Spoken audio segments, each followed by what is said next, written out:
자, 여러분 안녕하세요. 목사님 궁금해요? 이승현 목사입니다. 오늘도 성도님들이 살아가면서 궁금해할 내용을 담아서 카메라를 켰습니다. 자, 바로 오늘 주제는 뭐냐? 이것도 모두가 피할 수 없는 질문입니다. 바로 말인데요. 이 말에는요, 두 가지 말이 있습니다. 살리는 말, 죽이는 말. 이 말에 대해서 오늘 한번 들어가 보도록 하겠습니다. 가장 아름다운 언어로 또 사람들을 살리는 언어로 나아가신 우리 귀한 분을 오늘 모셨는데요. 우리 류영열 목사님 모셨습니다. 안녕하세요. 목사님 안녕하세요. 네. 와, 목사님. 네. 목사님은 사실 이 질문에 너무 확실하게 답을 주실 분인 것 아니, 같습니다. 제 눈에는 목사님의 말로 꼭 필요한 말, 그리고 늘 긍정적 에너지의 말을 사용하는, 그래서 이렇게 앉아있으면 제가 힘을 얻어요. 아유, 아닙니다, 목사님. 은혜의 마술사입니다. 와, 목사님, 저희가 지금 벌써 살리고 있습니다. 맞아요. 목사님, 저는 이게 너무 궁금했는데, 네. 목사님도 아까 제가 이제 인트로에 얘기했던 것처럼, 네. 말에는 살리는 말과 죽이는 말이 있는데, 그렇죠. 목사님에게도 네. 격려가 되고, 목사님을 살리는 말이 그럼요. 있을 것 같아요. 네. 목사님, 어떤 말이 목사님을 살리나요? 목사님, 제가 네. 긴 세월 목회하면서 네. 제 생에 정말 늘 가슴에 남아있는 한마디가 있습니다. 네. 목회 초창기에 제가 막 힘겹게 새벽부터 밤늦게까지 네. 뛰어다니고 있을 때 한 번은 송구영신 예배를 마치고 네. 밤이 늦게 네. 한 분이 오셔서 연세 지긋한 분이 손을 꼭 잡고 눈을 보고 한마디 하셨습니다. 목사님, 너무 열심히 안 하셔도 우리는 다 만족해요. 와. 제가 늘 미안하고 늘 부족한 마음에 너무 아파하는 마음인데 그 한마디에 정말 날개를 달았어요. 목사님, 진짜 목회자들에게 그런 말이 얼마나 큰 힘이 되겠어요. 그럼요. 그 한마디는 정말 풀주고 있는 목사의 어깨에 날개를 달아주는 말이고 사실 이민 목회든 한국 목회든 얼마나 많은 목회 어려움들 또 아픔들 자기 자신에 대한 부족함 그런데 성도님이 그런 말 한마디 해주면 목사는 그냥 살아납니다. 그러니까 목사님 우리를 존재적으로 받아들여주고 존재적으로 살려주는 말을 한다는 걸 너무 중요합니다. 그야말로 목사님. 정말 사람을 살려낼 뿐만 아니라 한 사람이 살아나면 예를 들어 가정이 살아나면 자녀들도 살아나요. 맞아요. 목사가 살아나면 성도들이 살아납니다. 목사는 입으로도 말로도 설교하지만 기운, 얼굴 그러니까 한 사람을 살려내면 한 사람이 아니라 세상 바꾸는 거예요. 와, 목사님 그렇다면 이제 결국은 본질적인 질문을 좀 돌아가서 처음부터 이렇게 좀 밟아가면 좋겠는데요. 목사님 말이 중요한가요? 목사님 말의 중요성은 성경이 너무나 말을 많이 하고 있어요. 말이란 것은 마치 불과 같았어. 불이란 게 뭡니까 이게? 캘리포니아 한번 불태우니까 정말 모든 게 날아가 버리잖아. 맞아요. 불이란 것은 모든 걸 순식간에 사라지게도 만드는 맹렬한 힘을 가지고 있는 게 혀입니다. 말입니다. 그리고 그런가 하면 말이란 것은 목사님 하나님이 세상을 창조하실 때 말씀으로 창조하셨어요. 그러니까 그런 말에 대한 소중함을 여기게 되면 내가 한마디 하는 게 얼마나 무게감 있게 해야 되며 의미 있게 해야 되고 상대방을 세우는 말을 해야 될 것인가. 말이 사람이고 말이 인격입니다. 와, 목사님 이 문제는 그러면 또 빼놓을 수가 없을 것 같은데요. 우리가 믿음과 행함에 대한 부분들이 상관관계를 가지고 있다고 얘기를 하는데 이 영역에 그럼 말도 포함이 될 수가 있겠네요. 제일 중요하다 볼 수 있습니다. 우리의 신앙이라는 것을 뭘로 표현할 것인가. 여러 가지가 있습니다. 그죠? 신앙은 헌신적이고 또 봉사 열심히 하고 믿음 잘 가지고 그런데 정말 제일 좋은 신앙이라고 말할 때 제가 주로 표현하는 것은 성품입니다. 우리 속에 그냥 인간적인 인격이 아니고 예수께서 나를 완전히 지배했을 때 신앙 성품, 그 신앙 성품이 무엇으로 나타나는가. 그게 바로 말로 나타나는 거예요. 그러니까 나에게 있는 말이라는 게 언어의 영역이 아니고 마음의 영역입니다. 내 속에 있는 잠재되어 있는 생각들, 가치관 이것이 말이라는 통로를 통해서 나오잖아요. 그죠? 그래서 말은 내 자신의 거울이라는 거. 그래서 믿음이 행함인데 믿음이 말입니까? 예수입니다. 목사님, 이 부분에 대해서 예수님도 그 얘기를 하셨잖아요. 이 말은 너희들 안에 있는 것이 그대로 나오는 거다. 맞습니다. 목사님, 이와 같이 성경은 말에 대한 수많은 지혜들을 얘기할 것 같은데 좀 소개해 주실 수 있으세요, 목사님? 목사님, 말이라는 게 신앙의 표현이지만 네. 참 말도 아름답게 하는 사람들이 있어. 십자가의 강도 기억납니까? 네네네. 그거는 그 사람은 아니야. 뭔가 사회에서 엄청난 죄를 짓고 죽어야 될 사람이었습니다. 법적으로는. 그런데 그래도 마지막 순간에 예수님 앞에서 주님, 당신이 나라에 임할 때 나를 기억해 주십시오. 정말 얼마나 아름다운 말입니까? 마음에서 나오는 말이지만 그걸 보고 주님께서는 또 너무 좋아하셨어. 맞아요. 네가 오늘 나와 함께 나오게 있으리라. 이런 언어들을 오고 가는 언어들을 보면 비록 그게 마음의 표현이지만 그 언어 자체가 사람을 살려내고 그게 우리에게 얼마나 큰 울림을 줍니까? 그 백부장 얘기도요, 목사님. 그럼요. 백부장도 나도 남의 수하에 있는 사람이다. 그러면서 주님한테 말씀만 하셔도 우리 집에 안 오셔도 됩니다. 감당하지 못합니다. 말씀만 하십시오.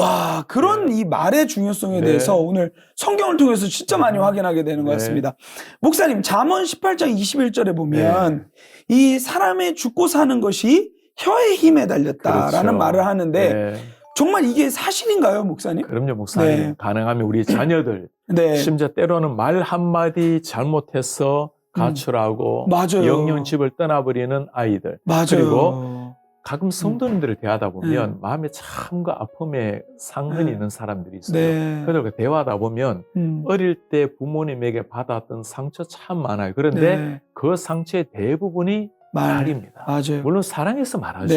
그러나 그 마음속에 이게 마치 비수처럼 꽂혀져서 심지어 참 자기의 삶에 대한 가치를 다 잃어버리는 그런가 하면 남편 아내도 마찬가지예요. 왜 그래가 아니고 내가 이런 얼마나 힘들고 얼마나 힘든 남편, 힘든 아내일까 하면서 내가 그때 왜가 아니고 내가 어떻게 할까를 생각하게 되면 말이 달라지게 됩니다. 맞아요. 목사님, 진짜 이게 실제적으로 가정에서 자녀들 혹은 배우자를 말로 정말 죽이기도 하고 살릴 수도 있다는 생각들이 굉장히 많이 들고 정말 우리가 무심코 던지는 말들 있잖아요. 예를 들면 이런 표현 써도 되는지 모르겠지만 아유 죽을 놈아, 썩을 놈아 이런 말들을 하는 것도 때로는 이게 정말 안 좋은 표현이 될 수 있겠어요. 목사님 진짜 적나라합니다. 안 좋을 정도가 아니고 정말 그런 말은 입 밖에도 내지 말아야 되겠고 남을 저주하는 말 또는 남의 기운을 떨어뜨리는 말 그리고 비방하는 말 목사님 이게 결국에는 언어의 문제가 아니라 우리의 마음의 영역이라는 게 내 속에 성령이 임하시고 주의 영이 임하시면 예수님 생각해 보세요. 정말 죽어 마땅할 그 죄인들을 향해서 주님이 보이신 것은 사랑입니다. 물고기 잡으러 도망간 베드로를 향해서 주님 하신 말씀은 와서 밥 먹자. 한 음성을 들으시는 그 예수님.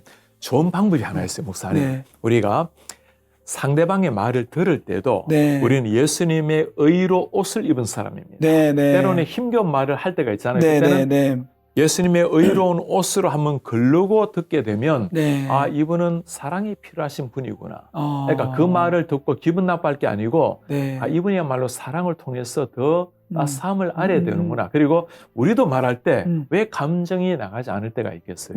그때 예수님의 의로운 옷을 입고 한번 필터링하고 나가게 되면 말이 정제가 이루어지고 오히려 축복의 말이 나타나야 되겠죠. 그래서 언제나 나는 예수님의 대언자다. 예수님의 의의 옷을 입은 사람이다. 사람들은 예수님을 못 본다. 나의 말과 행동을 통해서 예수님을 발견할 것이다. 맞습니다.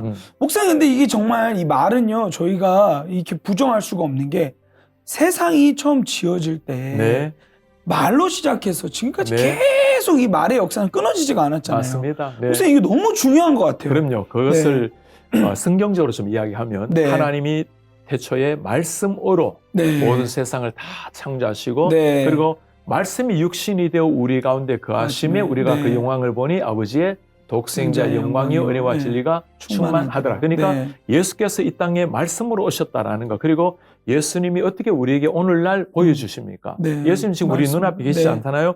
남기신 말씀을 통해서 예수님을 알고 있다라는 거. 그리고 성경 마지막까지 우리에게 요한계시록 마지막까지도 천국을 보여주는 게 뭡니까? 언어입니다. 말입니다. 그러니까 말을 통해서 주님을 알고 믿고 내 그리스도인의 아이덴티티를 보여주고 모든 게 말이에요. 네. 네.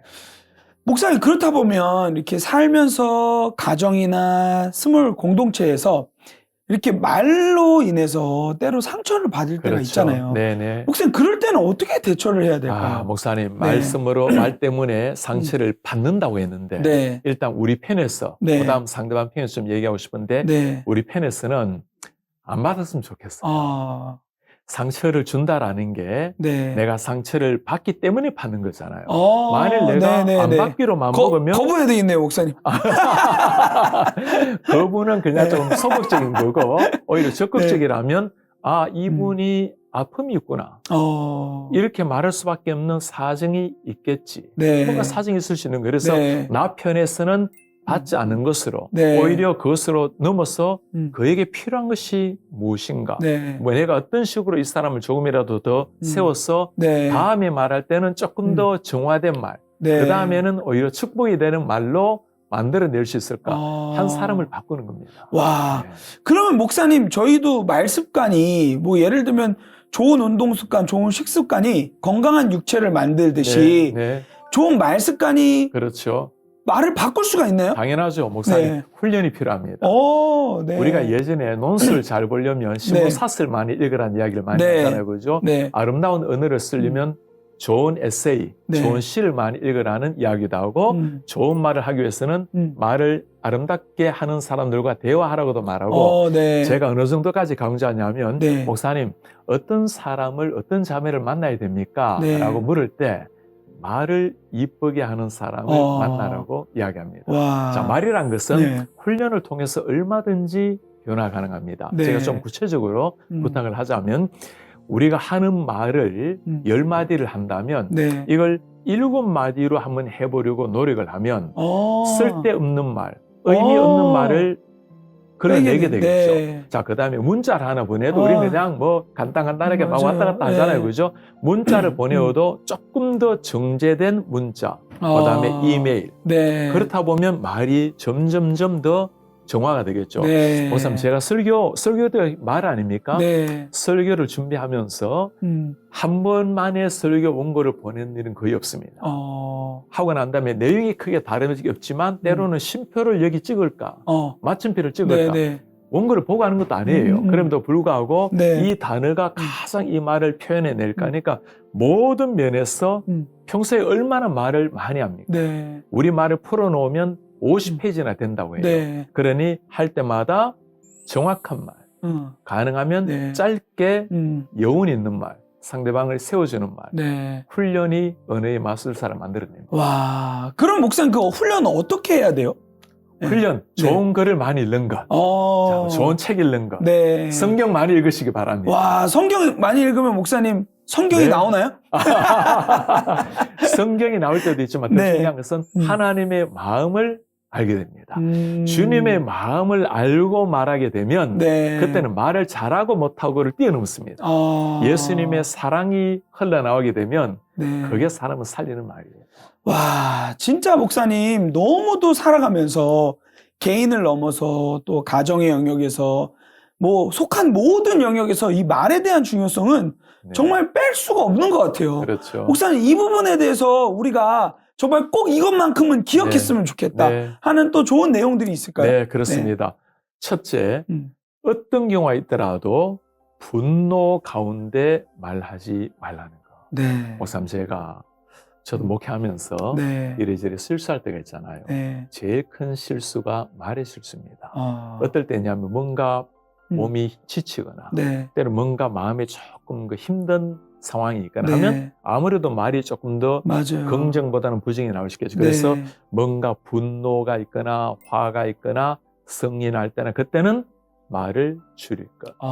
자, 그 다음에 어떤 경우라도 네. 상대방에게 상처가 되는 말은 참을 것. 목사님, 말은 한번 뱉고 나면 지울 수 없습니다. 맞아요. 마치 못자국처럼 똑같아요. 네. 못 치고 빼낼 수 있어요. 네. 자국은 남는 겁니다. 네. 그래서 어떤 경우에 따라도 상대방에게 상처가 되는 말은 하지 말 것. 네. 그 다음에 부정적인 것, 원망적인 말 삼가할 것. 네. 자, 그렇다면 해야 될 말은 무슨 말일까요? 네. 어떤 경우라도 사람을 세우시는 말, 사람을 축복하고 네. 행복하게 해주고 네. 그를 격려하는 말, 네. 어떤 말이든 좋아요. 네. 심지어 가만보면 별로 격려할 게 없으면 목사님 오늘 넥타이 참 좋네요. 네.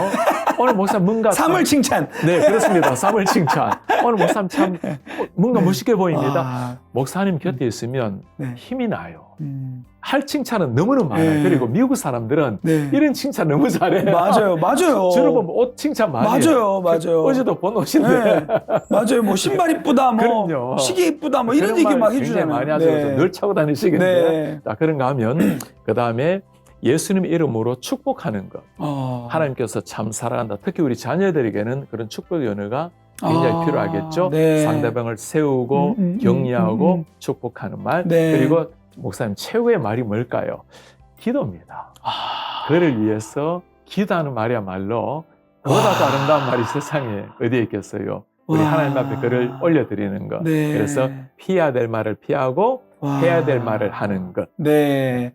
정말 성경에는 수많은 이 말씀으로 이 말에 대한 지혜를 주고 있잖아요. 네. 정말 목사님 말씀을 잘 기억하면서 또 말씀이 우리에게 주는 지혜들을 잘 발판 삼아서 말을 또 지혜롭게 하는 네. 그러한 그리스도인이 되었으면 좋겠습니다. 네. 무엇보다도 목사님 그 말씀 생각나요. 야고보서에 말하기는 더디하고 듣기는 속히 하라는 맞습니다. 말씀. 예. 그렇게 하면 실수를 가장 면할 수 있는 것 같습니다. 예. 목사님 오늘 주신 지혜를 가지고 사람을 살리는 말로 그렇게 나아가도록 하겠습니다. 저도 그러겠습니다. 오늘도 목사님 너무나 감사합니다. 감사합니다.